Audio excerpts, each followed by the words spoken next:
ఆ రోజు ఏమన్నారు? కవితమ్మని అరెస్ట్ చేయలే, అందుకే మేము అంటున్నాం వీళ్ళు ఒకటే అని.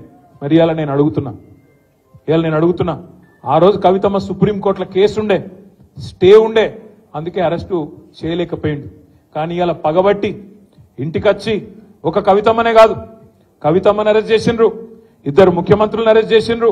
అంటే ఎట్లున్నదంటే రేసు ఉరుకుతే నేను ఒక్కనే ఉరకాలి తప్ప ఎవడు ఉండొద్దిగా మైదానంలో అన్నట్టు మోడీ గారు ఇలా మొత్తం ప్రతిపక్షాలను అరెస్ట్ చేసే ప్రయత్నంలో ఉన్నారు. మరి ఇవాళ ఏమంటది ఈ కాంగ్రెస్ పార్టీ? మీరు ఆలోచన చేయాలని చెప్పి నేను కోరుతా ఉన్నా. ఇంకొక మాట కూడా మీరు ఆలోచన చేయండి. आज मोदी को और बीजेपी को रोकने की ताकत, रोकने की हिम्मत, रोकने की आज जो एक माहौल बनाना चाहिए वो आज वो ताकत कांग्रेस पार्टी में नहीं है. इसलिए आज ममता बनर्जी बोल रही है वहां पे बंगाल में कि कांग्रेस पार्टी 40 पार नहीं कर पाएंगी, क्योंकि अगर किसी को रोकना है बीजेपी को, किसी को अगर रोकने की, किसी में अगर रोकने की ताकत है तो वो है रीजनल लीडरों में, ताकतवर लीडरों में, जैसे केसीआर, जैसे ममता बनर्जी, जैसे अरविंद केजरीवाल, इनमें है. कांग्रेस में वो ताकत नहीं है. ఇతనే చెప్తలేని మాట నేను. ఇలా మీరు చూడండి దేశం అంతటా ఎవరు ఆపగలుగుతున్నారు బీజేపీని? కేవలం బలంగా ఉన్న ప్రాంతీయ నాయకులు ఆపగలుగుతున్నారు తప్ప కాంగ్రెస్ లో ఆ పరిస్థితి లేదు. ఇక దానిలా ఇక్కడున్న కాంగ్రెస్ అయితే చాలా విచిత్రమైన కాంగ్రెస్. ఈ కాంగ్రెస్ అసలు ఇది కాంగ్రెసా బీజేపీ అర్థం కాదు మనకు కొద్దిసేపు చూస్తే. आप एक मिनट सोचो, ऊपर राहुल गांधी है दिल्ली में, उन्होंने क्या बोलते? चौकीदार चोर है बोलते, चौकीदार चोर है अंटाడు. మరి ఇక్కడున్న రేవంత్ రెడ్డి ఏమో नहीं चौकीदार नहीं है इनो, चोर नहीं है इनो, हमारे बड़े भाई है. चौकीदार चोर है ఆయన అంటాడు, ఈయననేమో బడే భాई है हमारे అని ఈయన అంటాడు. ఇంకొక మాట మీరు ఆలోచించండి. अदानी के लिए काम करते प्रधानी and राहुल गांधी अंटाడు. अदानी के लिए काम करते प्रधानी राहुल गांधी का बोलना है. यहां पे रेवंत रेड्डी क्या कर रहे? जाके अदानी से गले मिलते दावोस में, क्योंकि ठंड ज्यादा है वहां पे, गले मिल लिए, वहां डील कर लिए, दोनों कस के पकड़ लेके फोटोग्राफ ले रहे. అంటే అదాని దొంగనా దొరనా చెప్పు మరి నువ్వు. మీ రాహుల్ గాంధీ ఏమో అదాని మంచోడు కాదంటాడు, రేవంత్ రెడ్డి మాత్రం అదాని సక్కటోడు, సొక్కం మనిషి ఈయన చెప్తాడు. गुजरात मॉडल बेकार है, फेक है, ये राहुल गांधी का बोलना है. अब यहां पे हमारे छोटे भाई नरेंद्र मोदी के छोटे भाई रेवंत रेड्डी का बोलना है कि तेलंगाना को मैं गुजरात के रास्ते पे ले जाता हूं, गुजरात मॉडल बनाता हूं అని ఇక్కడ ఈయన మాట్లాడుతాడు. लिकर स्कैम कुछ नहीं है, अरविंद केजरीवाल को अरेस्ट करना ना इंसाफ है, ये अच्छी बात नहीं है అని రాహుల్ గాంధీ అంటాడు. ఇక్కడ రేవంత్ రెడ్డి ఏమంటాడు? नहीं लिकर स्कैम है, कविता को पकड़ना अच्छी बात है అని ఈయన అంటాడు. కాంగ్రెస్ లోనే రాహుల్ గాంధీకి రేవంత్ రెడ్డికే ఒక శృతి లేదు. ఈయన ఇవాళ బీజేపీ పాట పాడుతున్నాడు. ఇక్కడున్న ఆయన రేవంత్ రెడ్డి మీరు యాద పెట్టుకోండి, ఇలా రాసి పెట్టుకోండి. పార్లమెంట్ ఎన్నిక తర్వాత ఈ రేవంత్ రెడ్డి అంటాడు, ఎందుకంటే కాంగ్రెస్ గెలవది పీకది, వాళ్ళతో ఏం కాదు, దేశంలో ఊదు కాలది, పీరు లేవది, వాళ్ళతో ఏం కాదు. 40 సీట్లు కూడా దాటే పరిస్థితి లేదు. 40 సీట్లు దాటకపోతే వెంటనే జంప్ అయ్యే మొట్టమొదటి క్యాండిడేట్ ఈ దేశంలో ఎవడన్నా ఉన్నాడా అంటే ఈ రేవంత్ రెడ్డి. మళ్ళా మొత్తం ముఠా కట్టుకొని ఈ నాగేందర్ను బిగేందర్ నా అందరిని తీసుకొని బీజేపీలకు జంప్ అయ్యే మొదటి క్యాండిడేట్ ఇదే రేవంత్ రెడ్డి. మీరు రాసి పెట్టుకోండి. నేను ఇప్పటికీ ఒకసారి కాదు 10 సార్లు అన్నా ఈ మాట, ఒక్కసారి అనలే ఈ మాట 10 సార్లు అన్నా. నేను అన్న ప్రతి చిన్న మాటకు స్పందిస్తాడు రేవంత్ రెడ్డి. గిట్లనో గట్లనో అంటే అన్నిటికి స్పందిస్తాడు. కానీ బీజేపీలకు పోతావాడ, నువ్వు బీజేపీలకు పోతావు అనే ఆరోపణ నేను పెడితే 10 సార్లు అంటే కూడా ఒక్కసారి కూడా ఇప్పటివరకు ఒక్క మాట చెప్తలేడు. నేను ఓను బై, నేను జీవితాంతం కాంగ్రెస్లోనే ఉంటా అని ఒక్క మాట పొరపాటున మాట్లాడతాడా? మాట్లాడాడు. ఆయన మాటలు ఎట్లున్నాయో మీరు చూస్తున్నారు. ఏం మాట్లాడుతున్నాయన ముఖ్యమంత్రి కూడా అట్లా మాట్లాడచ్చా?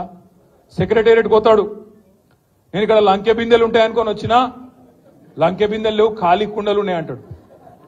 ఇప్పుడు నేను అడుగుతున్న ఒకటే, మీకు లంకె బిందెలు అంటే వాటి కోసం ఎవరు తిరుగుతారు? గడ్డపారలు పట్టుకొని, తటపారలు పట్టుకొని, నెత్తి మీద బట్టలు కట్టుకొని అర్ధరాత్రి దొంగలు తిరుగుతారు. మరి ఈయన ఎట్లా అయినా ఈయన ఏం చేస్తున్నా ఇదివరకు నాకు తెలియదు, కానీ లంకె బిందెలు అంటాడు. నిన్నగాక మొన్న ఆడ చూసిన మహబూబ్నగర్లో మాట్లాడుతాడు. నేను ఏమంటాడు? కొడుకుల్లారా పేగులు మెడలు వేసుకుంటా అంటాడు. పేగులు మెడలు వేసుకుంటేంది రావులా? నాకు అర్థం కాక అడుగుతా. అరే నువ్వు ముఖ్యమంత్రివా లేకపోతే బోటి కొట్టేటోనువా? పేగులు మెడలు వేసుకునేది నాకు అర్థం కాదు. పేగులు మెడలు వేసుకొని తిరుగుతాడు ఎవడన్నా ముఖ్యమంత్రి? ఇంత బేకారు మాటలు మాట్లాడతారా ముఖ్యమంత్రి స్థాయిలో?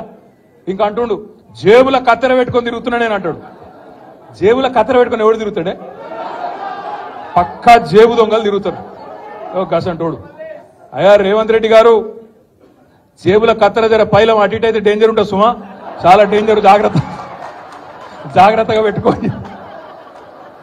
ఎందుకంటున్నా అంటే గీన మన కర్మ, మన ముఖ్యమంత్రి జేబుల కత్తెర పెట్టుకొని తిరుగుతా, మెడల పేగులేసుకుంటా, లంకె బిందెలు పెట్టుకొని గీవుడు అవే మన ముఖ్యమంత్రి.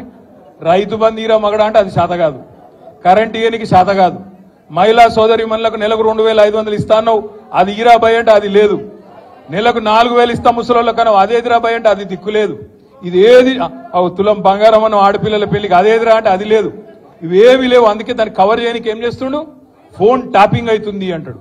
ఏడైతుందిరా భయ ఏమైతుంది బయట పెట్టంటే మనకు చెప్పాడు. యూట్యూబ్లకు లింకులు ఇస్తారు, యూట్యూబ్లకు మీడియాలకు లింకులు ఇచ్చి వీళ్ళ ఫోన్ ట్యాప్ అయింది, వాళ్ళ ఫోన్ ట్యాప్ అయింది, ఇదైపోయింది అదైపోయింది. చెయ్యి, నీ చేతులు ఉంది కదా అధికారం, ఏం చేస్తావు వచ్చేయి వద్దంటారు ఎవరన్నా? ఏమన్నా తప్పు జరిగితే విచారణ చేయి, మేము వద్దంటలేం కదా. ఎక్కడెక్కడ తప్పులు జరిగినావో ఎవరు తప్పులు చేసినరో వాళ్ళ మీద చర్య తీసుకో. భయపడతాం, ఎవడు కూడా ఇక్కడ భయపడ్డాడు ఎవడు లేనే లేడు, నువ్వు ఎంటిగా కూడా వీకలేవు అనే మాట కూడా నేను విజ్ఞప్తి చేస్తా ఉన్నా. మీరు దయచేసి నేను మిమ్మల్ని కోరేది ఒకటే, మనం వీటికి ఆగం కావద్దు. ఈ 100 రోజులల్లా అస్సలు పనిచేసే తెలివేమో లేదు, కరెంట్ ఇచ్చే ముఖం లేదు, మంచిళ్ళు ఇచ్చే ముఖం లేదు, రైతు బంద్ చేసే ముఖం కాదు, రైతులు చస్తుంటే రైతుల పొలాలు ఎండుతుంటే ఆయన పోయే తెలివి లేదు. ఓదికు ఇసుక దందా, ఓదికు రైస్ మిల్లర్లను పిలిచి బెదిరించుడు, ఓదికు క్రషర్లను పిలిచి బెదిరించుడు, ఓదికు బిల్డర్లను పిలిచి బెదిరించుడు, మాకు పార్లమెంట్ ఎన్నికలకు పైసలు కావాలి, ఢిల్లీకి కప్పం కట్టాలి అని 2000 కోట్లు ఇప్పటికే మెల్లగా జమ చేసుడు. ఆ జమ చేసుడు బయటికి రాకుండా ఏం చేయాలి? ఇగో ఫోన్ ట్యాపింగ్ అవుతుంది, ఇగో ఈ స్కామ్ అవుతుంది, గొర్రెల స్కామ్ అవుతుంది, బర్రెల స్కామ్ అవుతుంది అని టీవీలలో తిప్పాలి, మన నెత్తులని ఖరాబ్ చేయాలి. అసలు కథ ఏంది? కిందనేమో ఇసుక స్కామ్ లో ఒక మంత్రి దొరుకుతాడు, ఇంకో దగ్గర రైస్ మిల్లర్లు ఇంకో మంత్రి బెదిరిస్తాడు, ఇంకో దగ్గర క్రషర్ల మీద దాడులు చేసుకుంటా అక్కడ పైసలు వసూలు చేస్తారు, ఇక్కడ బిల్డర్ల మీద దాడులు చేసుకుంటా ఇక్కడ పైసలు వసూలు చేస్తారు.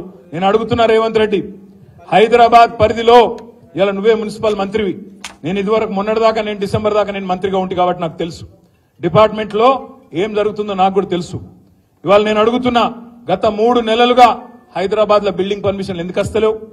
ఏ కారణం చేత బంద్ పెట్టినావు?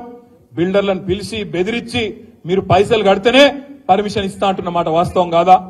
ఢిల్లీకి 2500 కోట్లు నువ్వు సామంతరాజు కాబట్టి ఢిల్లీకి కప్పం కట్టాలి కాబట్టి ఇవాళ అక్కడ 2500 కోట్లు జమ చేసి కట్టినమాట వాస్తవం కాదా?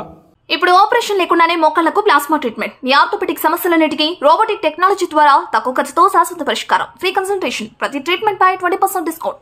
ఈ ఆఫర్ కొద్ది రోజులు మాత్రమే, త్వరపడండి. V9 hospitals 9281465842.